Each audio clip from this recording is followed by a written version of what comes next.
네, 안녕하세요. 과학 커뮤니케이터 궤도입니다. 오늘 과학과 의료의 멋진 만남이 있다고 해서 제가 이렇게 서울과학기술대학교에 왔습니다. 네, 여러분 앞으로 의료 정말 빠르게 바뀔 겁니다. 질병을 조기에 진단하고 유전자를 직접 치료하고 그리고 AI의 도움을 받아서 의사가 함께 수술을 하는 여러 가지 새로운 변화의 시대에 우리는 와 있습니다. 오늘 제가 만나볼 서울과기대 바이오메디컬 학과 중심에 계신 이 두 분을 모셨는데요. 이 변화를 주도하신 분들입니다.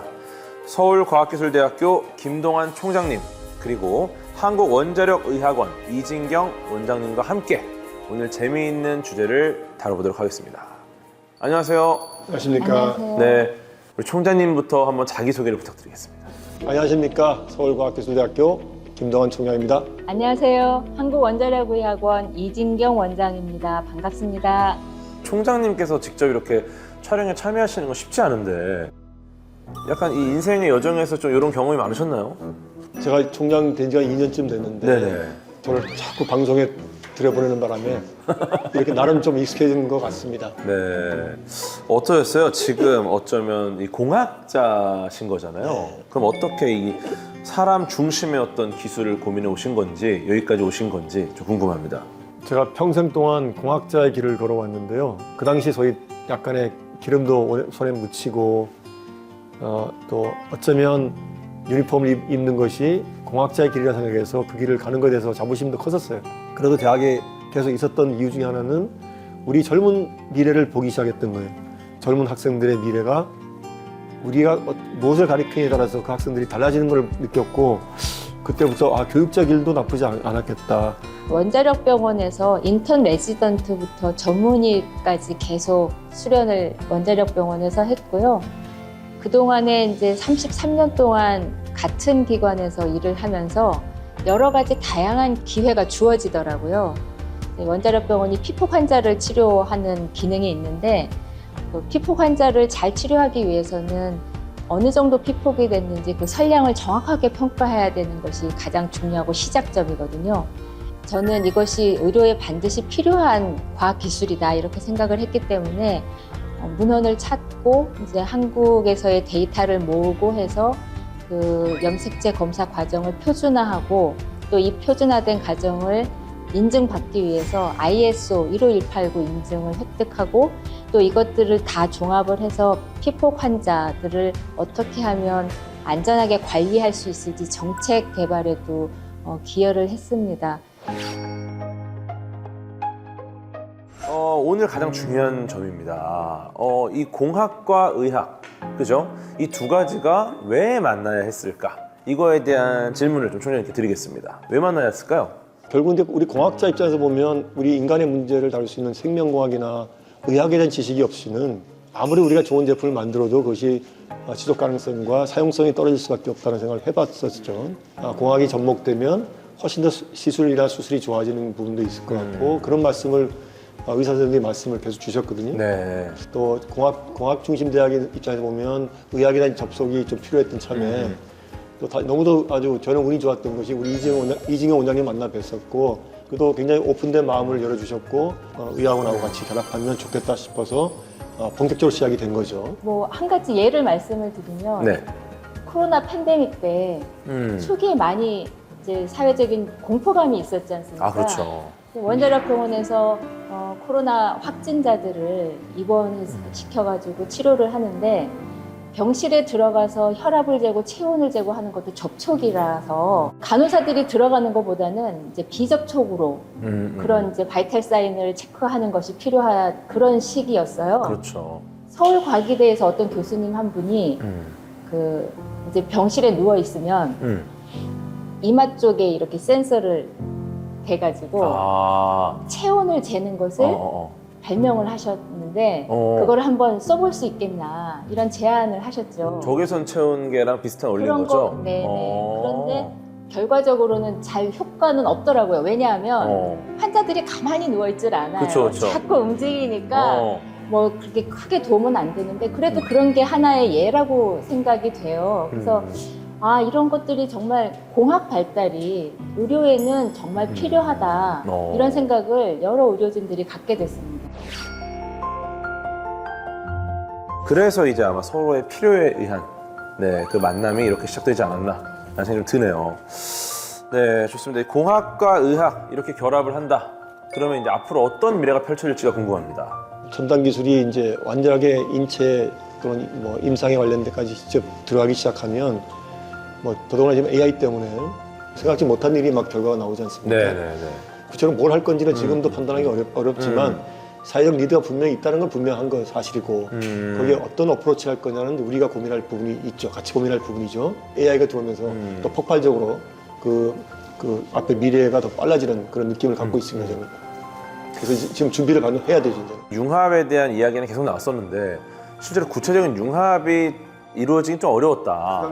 그럼 구체적으로 그러면 정말 결과물을 만들려고 뭔가 바뀌는 게 있는 건가요? 그러면 저희가 생각해 볼 수 있는 것은 서로 간의 생각이 있고 만남이 필요한 걸 서로 인지했잖아요. 그렇죠. 그럼 이걸 구체화시킬 수 있는 플랫폼이 필요하죠. 이제 드디어 공동으로 할 수 있는 무엇일까 판단했던 것 중에 하나가 의과학 전문대학원이었어요. 저희 서울대 키람스 의과학대학원은 대학, 병원, 연구소가 하나의 플랫폼에서 협력하는 융합교육의 모델입니다.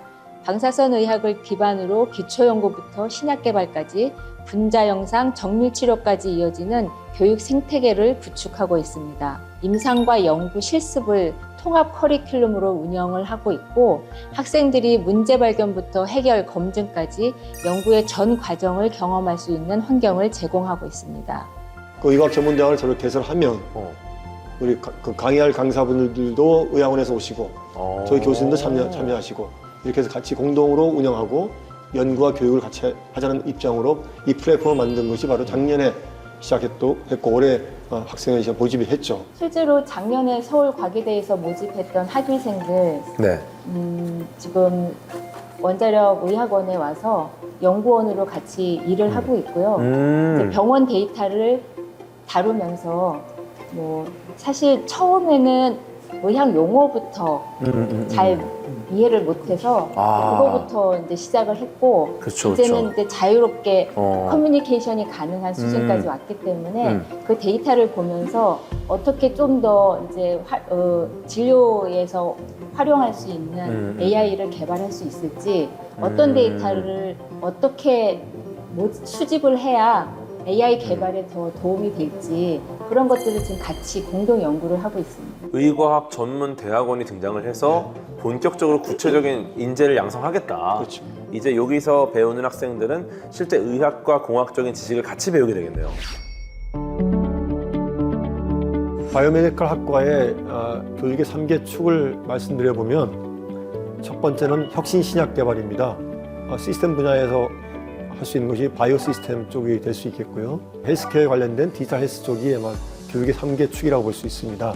더불어 교육 자체도 좀 약간 실용적인 교육을 많이 강조하는 입장에서 보면 실험 실습을 강조할 것이고 캡슐 디자인 형태의 실습 이런 팀워크 같은 걸 많이 우리가 많이 장려하고 또 융합 프로젝트를 많이 강조할 계획이 있습니다.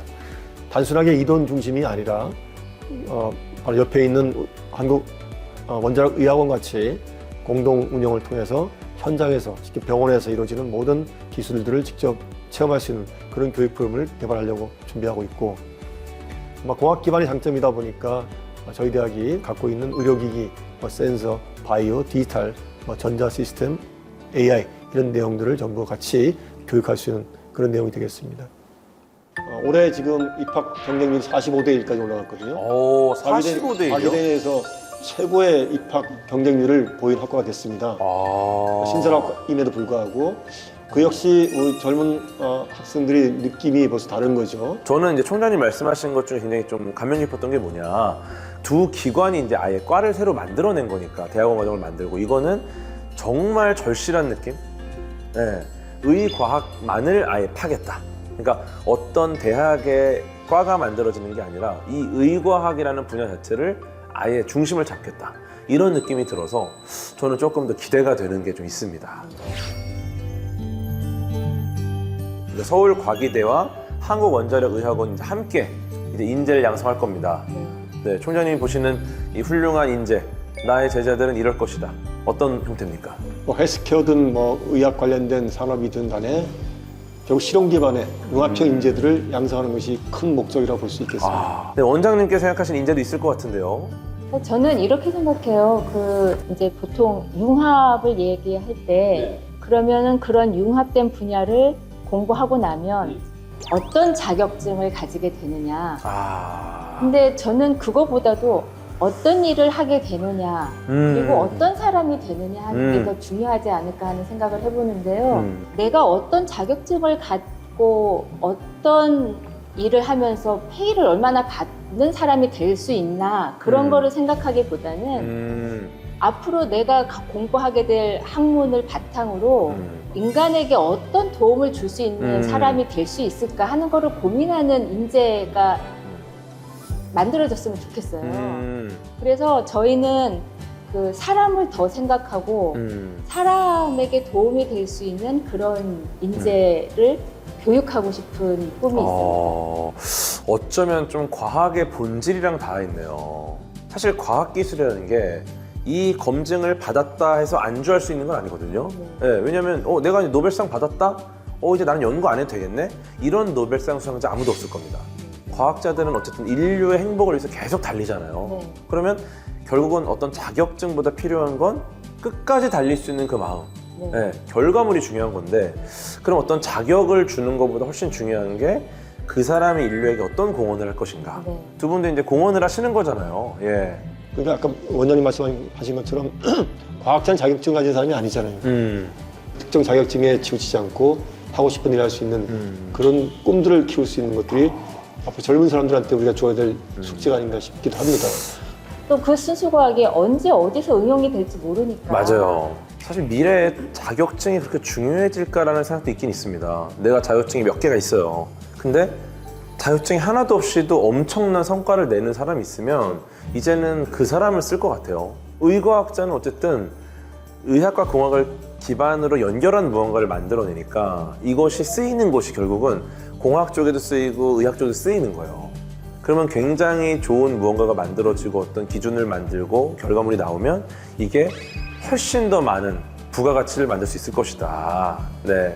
어쩌면 되게 순수과학 같으면서도 응용과학 같으면서도 굉장히 부와 명예를 얻을 수 있을 것 같은 느낌이 좀 있습니다. 어쨌든 굉장히 기대하는 바가 굉장히 크고 결과적으로 이제 여러 가지 좀 인재들이 나올 것이다. 근데 중요한 건 이제 나올 것이다라고만 하면은 학생들이 아직 안 나왔구나. 그렇죠. 이럴 수 있습니다. 그래서 뭐 바이오 제약이나 의료기기, 디지털 헬스, 연구소, 대학원 굉장히 많은 분야로 갈 수 있을 것 같은데 총장님께서는 어떤 분야가 좀 뜰 것 같으세요? 이 학생들의 진로에 대해서.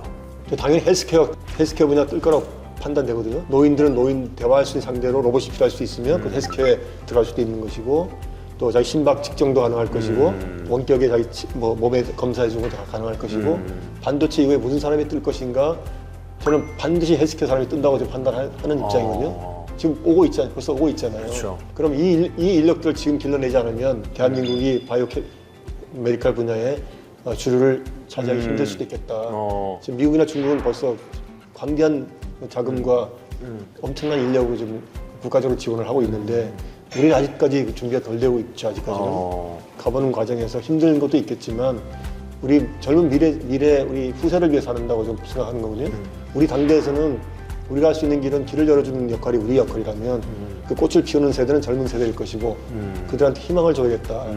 원자력 의학원과 같이 공동 운영하기 때문에 상당히 많은 부분에 대한 기대를 하고 있죠. 병원에 갖고 있는 여러 인프라를 잘 활용할 것이고 그것이 실험 실습으로 연결될 그 기회를 많이 부여할 계획에 있고 더불어 학생들한테는 장래 진로에 대한 로드맵을 분명히 설정해 줄 겁니다. 특히 글로벌 진출도 많이 준비하고 있고 학생들 스스로가 전 세계 나가서 일할 수 있는 그 기반을 닦아주기 위해서라도 글로벌 네트워크에 대한 강조 또 그 가치를 준비시킬 것이고 또 한 가지 글로벌 관련된 여러 가지 능력들을 계속 배양시킬 계획이 있습니다. 할 수 있는 일이 많을 것 같아요. 왜냐하면 저희 의학원에 지금 직종이 100가지가 넘어요. 예를 들어서 요즘에 뭐 방사의약품이 희귀암 치료에 굉장히 필수적이다. 이래서 전 세계가 관심을 가지고 있는데 자체 엔지니어 분들이 없으면 이게 유지가 안 돼요. 고장이 나면 고쳐야 되고 부품이 낡아서 망가지면 그걸 또 부품 교체를 해야 되고 저희가 자체적으로 하고 있거든요. 이런 공학자들도 있고 여기에서 동위원소가 만들어지면 거기에 이제 안티바디를 결합시키는 화학자들도 있고 이거를 또 약품화하는 GMP 시설이 있다 보니까 약사들도 있고 수많은 직종들이 있기 때문에 뭐 어디를 진학을 해서 공부를 하든 자기가 하고 싶은 공부를 열심히 하다 보면 저희 의학원 같이 이렇게 여러 직종이 필요한 연구소나 병원 이런 데서 일할 수 있는 기회가 오지 않겠나 싶어요. 야, 근데 지금 어딜 가나 일자리가 줄어든다는 얘기가 많은데 일자리가 굉장히 많군요.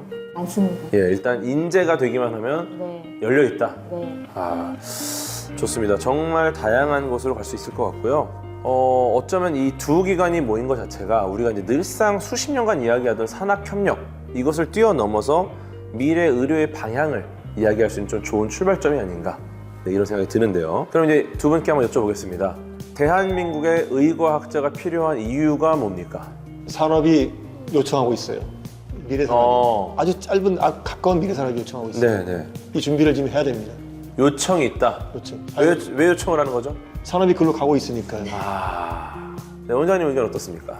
저희가 살아남기 위해서는 의과학자가 필요하다 이렇게 생각이 듭니다. 지금 우리나라뿐만 아니라 각 세계 각국에서 의과학자를 양성하려고 하고 있고 또 이렇게 의과학자 한 사람이 만들어내는 이런 신기술들이 또 국가의 안보를 좌우하기도 하고 전 세계 인류의 생존을 또 좌우하기도 하기 때문에 저는 지금 의과학자는 반드시 필요하다 살아남기 위해서 이렇게 생각합니다. 그렇죠. 실제로 이제 전문의셨으니까 전문의에서 일종의 의과학을 하고 계신 거잖아요. 네. 예, 놀라운 이 경로에서 지금 봤을 때 필요하기 때문에 일을 하고 계신 거니까 네, 반드시 필요하다. 필요에 의해서 이 두 기관이 이렇게 만들었다. 이렇게 이제 빨리 봐야겠네요. 좀 쉬고 싶은데 네. 후배를 양성해 놓고 쉬어야 되겠다 이런 생각을 합니다. 이거 그렇군요. 네, 그러면 이제 빠르게 변화하는 이 바이오 의과학 시대 이 속에서 서울과학기술대학교 역할은 어디에 있을까요? 계속 말씀드렸듯이 대학의 역할은 공적인 역할도 있지만 또 미래 세대를 준비하는 인재를 양성하는 게 대학의 핵심 아닙니까? 네. 새로운 산업에 대한 준비를 해야 된다는 그런 당위성이 있는 상태고요. 어떻게 갈 것인가, 어떻게 문제를 풀어낼 것인가, 어떤 어려움을 어떻게 지혜롭게 풀 것인가에 대한 많은 예상을 하고 있고 또 전반적으로 보면 좀 긍정적인 시각을 많이 갖고 있어요. 또 우리 할 일이 무엇인지를 명확히 정의하고 또 그렇게 교육도 시키고 연구도 하는 그런 총체적인 협력 체계를 만들어 가고 있다고 준비하고 있습니다. 이 한국원자력의학원의 역할이 또 궁금합니다. 우리나라뿐만 아니라 동남아를 비롯한 그 다른 나라의 인재 양성에도 그동안 많은 역할을 했었거든요. 네. 특히나 국제기구 IAEA 사업엔 적극 참여를 하고 있어서 IAEA에서 지정하는 앵커 센터라든지 콜라보레이팅 센터 이런 역할을 하고 있었고요. 현장 경험을 충분히 할 수 있는 장을 열어주는 그런 역할을 할 수 있지 않을까 생각을 합니다. 기반을 딱 잡고 있지만 어쨌든 이것이 교차 가능하다 언제든지. 그럼 학생의 어떤 특성에 따라서도 바뀔 수 있겠네요. 울타리 좀 없애버리고요. 그래도 울타리는 좀 있어야 내 공간이 그죠? 심리적인 울타리가 좀 이렇게 서울과기대가 옛날부터 이제 저희 의학원 직원들한테 굉장히 마음의 그런 안식, 여유 이런 걸 주고 있는데요. 그래요? 점심 먹고 서울과기대를 산책하는 직원들이 굉장히 많아요. 굉장히 캠퍼스가 아름답거든요. 그래서 그러다 보니까 그 점심 먹고 쭉 캠퍼스를 산책을 하는데 서로 의학원 직원들이 만나서 어머 안녕하세요. 여기서 만나네요. 이제 인사도 주고받고 그러고 있어요. 그래서 벽을 없애자는 겁니다. 캠퍼스에 가까이 있는 이 출연 기관이라는 것 자체가 굉장히 또 독특하네요. 네, 마지막으로 이 영상을 보고 이 의과학자의 길을 꿈꾸는 학생들에게 조언을 부탁드리겠습니다. 총장님부터 부탁을 드리겠습니다. 우리 미래는 바로 여러분들의 세대고 우리가 세대가 겪지 못했던 새로운 상황이 닥칠 것이고 자 그럴 경우에 자신감 가지고 여러분의 꿈을 거라. 그래서 그러면 당연히 미래는 열릴 것이라고 얘기를 하는데 우리가 보통 느낄 때 요즘에 좀 침체돼 있고 어렵다고 얘기를 하지만 그 시대는 항상 있게 마련이고 젊은 친구들은 무한한 길이 열리는 거고 지금 행여나 지금 어려움이 있고 힘들다고 해서 좌절하지 않았으면 좋겠다. 바이오메디컬 학과가 처음에 생겨지기 때문에 좀 불편할 수는 있습니다만 그래도 새로운 도전의 기회로 생각해 주면 좋겠고 또 대학에서는 충분히 역량을 최대 발휘해서 학생들한테 어려움 없도록 다 지원할 계획이 있습니다. 더 중요한 건 학생들 스스로 마음가짐이겠죠. 어려움은 또 새로운 희망을 위한 극복 과정이라 생각하고 절대 좌절하지 말고 새로운 길을 창조해 나가는 주체적 주인으로서 역할을 해주길 꼭 부탁합니다. 네. 근데 뭐 걷고 싶어도 지원율이 이제 40대 1이라 이게 내 의지로 걸을 수 있는 게 아닌데요. 그죠? 이거 너무 지원율이 쉽지 않은 거 아닙니까? 그렇긴 하지만 그중에 또 가장 잘하는 친구, 잘 하려고 하는 친구들이 오겠죠. 지원자 수부터가 일단은 첫 번째 고비입니다. 이거를 넘겨줘야 이제 계속해서 새로운 고비를 맞이할 수 있는 거죠. 실제로 이제 학생분들이 정말 내가 미래가 불안하다 걱정하지 마시고 직접 의과학자가 돼서 만드는 것도 방법이지 않을까. 그럼요. 예, 좋습니다. 네, 원장님께서도 우리 학생분들께 한 말씀 부탁드리겠습니다. 제가 지금까지 겪어보니까 사람과 관련된 일에는 책임감이 따릅니다. 그 책임감이 크면 클수록 또 그 일에 종사하면서 얻는 보람의 크기도 커지는 것 같아요. 그래서 뭐이 영상을 보는 젊은 학생들이 의과학자의 길을 걷고 싶다라고 생각을 한다면 지금 총장님 말씀하신 것처럼 두려워하지 말고 그냥 한번 도전해보고 또 안 되면 어떻습니까? 다른 길도 있으니까 다른 길을 통해서도 의과학자의 길은 걸을 수가 있는 거거든요.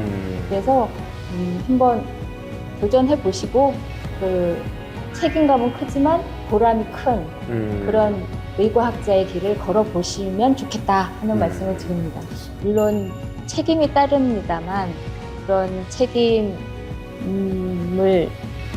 회피하지 않고 열심히 노력을 하면 그 보람은 또 엄청나게 크다고 생각을 해요. 그래서 젊은 학생들이 그런 길을 감에 있어서 두려워하지 말고 자기가 기회가 왔을 때 그거를 잡아서 하다 보면은 언젠가는 보람을 느끼면서 이렇게 뒤를 돌아볼 수 있는 그런 날이 오지 않을까 생각을 합니다.